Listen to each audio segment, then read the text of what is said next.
Good morning, student. I am your Hindi teacher and I am from Saraswati Vidyapeeth senior secondary school. आज हम पढ़ेंगे हिंदी व्याकरण। बच्चों, हिंदी व्याकरण में आज हम पढ़ेंगे हमारा प्रथम अध्याय। तो चलो देखिए क्या है हमारा प्रथम अध्याय। बच्चों, हमारा प्रथम अध्याय फर्स्ट चैप्टर है संज्ञा। आज हम पढ़ेंगे संज्ञा क्या होती है और संज्ञा के कितने प्रकार होते हैं। तो पहले देखते हैं संज्ञा की परिभाषा। किसी प्राणी, स्थान, वस्तु या भाव के नाम को संज्ञा कहते हैं। बच्चों, जैसे प्राणी, मोहन, हाथी, मनुष्य, स्त्री, घोड़ा। अब यहाँ प्राणी, जब प्राणी का मतलब होता है बच्चों जो जिंदा वस्तु होती है। जिंदा लोग जो होते हैं उनको प्राणी कहते हैं। जो श्वास लेते हैं उन्हें प्राणी कहा जाता है। वस्तु, जो वस्तुएं श्वास नहीं लेती है, निर्जीव वस्तुओं को वस्तु कहा जाता है। जैसे कलम, मेज, पुस्तक, कुर्सी, दवा आदि। स्थान, स्थान जयपुर, गांव, नगर, दिल्ली, जोधपुर आदि। भाव, मिठास, गर्मी, दया, क्रोध, बचपन आदि। तो इन सबको क्या कहा जाता है? इन्हें संज्ञा कहा जाता है। तो संज्ञा के प्रकार, संज्ञा के निम्नलिखित 3 प्रकार होते हैं। बच्चों, संज्ञा के 3 प्रकार होते हैं। वो तीनों प्रकार देखिए। पहला है व्यक्तिवाचक संज्ञा, दूसरा जातिवाचक संज्ञा और तीसरा है भाववाचक संज्ञा। तो पहले पढ़ेंगे हम व्यक्तिवाचक संज्ञा। व्यक्तिवाचक संज्ञा क्या होती है? जिस शब्द से किसी विशेष व्यक्ति, स्थान या वस्तु का बोध होता है उसे व्यक्तिवाचक संज्ञा कहते हैं। जैसे राकेश, राधा, उदयपुर, हिमालय, जलेबी, ताजमहल आदि। बच्चों, व्यक्तिवाचक संज्ञा वो संज्ञा होती है जिसे किसी विशेष व्यक्ति के बारे में, किसी विशेष स्थान के बारे में या विशेष वस्तु के बारे में बात की जाती है तो उसे व्यक्तिवाचक संज्ञा कहते हैं। जैसे कि मैंने कहा कि वहाँ सड़क के ऊपर कौन खड़ा है? सड़क के ऊपर राकेश खड़ा है। तो यहाँ किसकी बात की गई बच्चों? यहाँ राकेश की बात की गई है। तो राकेश क्या है? व्यक्ति विशेष है, इसलिए हम इन्हें क्या कहेंगे? व्यक्तिवाचक संज्ञा।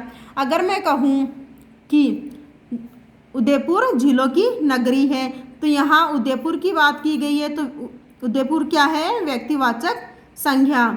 अब देखिए बच्चों, जलेबी, मिठाइयों में सबसे अधिक रसदार मिठाई कौन सी होती है? जलेबी। तो जलेबी क्या है? वस्तु। तो ये क्या है? विशेष वस्तु है, इसलिए इसको व्यक्तिवाचक संज्ञा कहते हैं। आगे है जातिवाचक संज्ञा।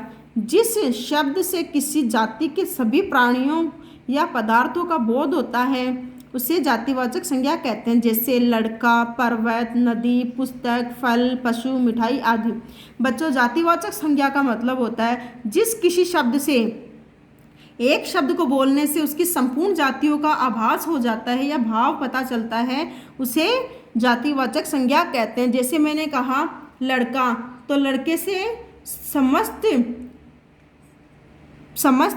लड़कों का बोध हमें हो जाता है। जैसे मैंने कहा वहाँ कुछ लड़के खड़े हैं, तो लड़के यानी कि वहाँ हमें ये बोलने की ज़रूरत नहीं है कि वहाँ कौन सा लड़का खड़ा है। अब लड़के से मतलब है उसके संपूर्ण लड़का समाज जाति वो प्रस्तुत होती है। पर्वत, पर्वत से दुनिया में जितने भी पर्वत हैं उन्हीं सभी पर्वतों का बोध होता है। यानी जातिवाचक संज्ञा का मतलब होता है एक ऐसा शब्द जिसे संपूर्ण जाति का बोध हो जाता है उसे जातिवाचक संज्ञा कहते हैं। आगे है भाववाचक संज्ञा। भाववाचक संज्ञा, जिस शब्द से किसी प्राणी या पदार्थ के भाव, गुण या स्वभाव का बोध होता है उसे भाववाचक संज्ञा कहते हैं। जैसे बच्चों, ऐसी संज्ञा जिससे किसी भी प्राणी के या पदार्थ के भाव का, गुण का या स्वभाव का बोध होता है उसे भाववाचक संज्ञा कहते हैं। जैसे वीरता, वीरता क्या है?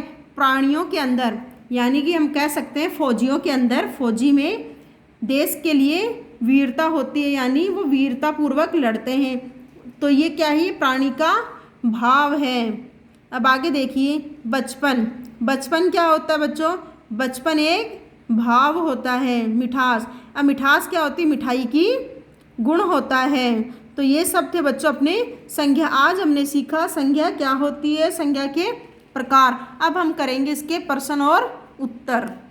हमारा प्रथम प्रश्न है संज्ञा किसे कहते हैं? उदाहरण सहित लिखो। संज्ञा की परिभाषा लिखनी और संज्ञा के उदाहरण लिखने। जैसे उत्तर है हमारा किसी व्यक्ति, वस्तु, स्थान, भाव व गुण के नाम को संज्ञा कहते हैं, जो मैंने अभी आपको बताया था। उदाहरण है मोहन, पुस्तक, जयपुर, हाथी, नदी, वीरता, बुढ़ापा, क्रोध आदि। आगे है संज्ञा के कितने भेद होते हैं, प्रत्येक के दो दो उदाहरण दीजिए। संज्ञा के 3 भेद होते हैं बच्चों। हमारा फर्स्ट था व्यक्तिवाचक संज्ञा। व्यक्तिवाचक संज्ञा के उदाहरण है रमेश, हिमालय। दूसरा था जातिवाचक संज्ञा। जातिवाचक के उदाहरण है लड़का और पशु। भाववाचक संज्ञा। भाववाचक संज्ञा के उदाहरण है दया और क्रोध। तीसरा प्रश्न है हमारा निम्नलिखित शब्दों में से व्यक्तिवाचक, जातिवाचक और भाववाचक संज्ञाओं को छांटकर अलग अलग लिखिए। अब हमें यहाँ कुछ शब्द दिए गए हैं जिनमें व्यक्तिवाचक संज्ञा भी है, जातिवाचक संज्ञा भी और भाववाचक संज्ञा भी। इन सभी को हमें अलग अलग छांटकर लिखना है। व्यक्तिवाचक संज्ञा जैसे यहाँ दिए गए हाथी, दिल्ली, मिठास, नगर, लड़का, रमेश, शिक्षक, नरेश, विद्यालय, मेज, बचपन, खुशी, अमरूद। अब हमें इनमें से व्यक्तिवाचक संज्ञाएं ढूंढनी है। व्यक्तिवाचक संज्ञा जैसे दिल्ली, तो ये हमारा क्या है, व्यक्तिवाचक संज्ञा। नरेश, ये हमारा व्यक्तिवाचक संज्ञा। और रमेश, ये हमारा क्या हुआ बच्चों, ये हुआ हमारा व्यक्तिवाचक संज्ञा। आगे जातिवाचक संज्ञा।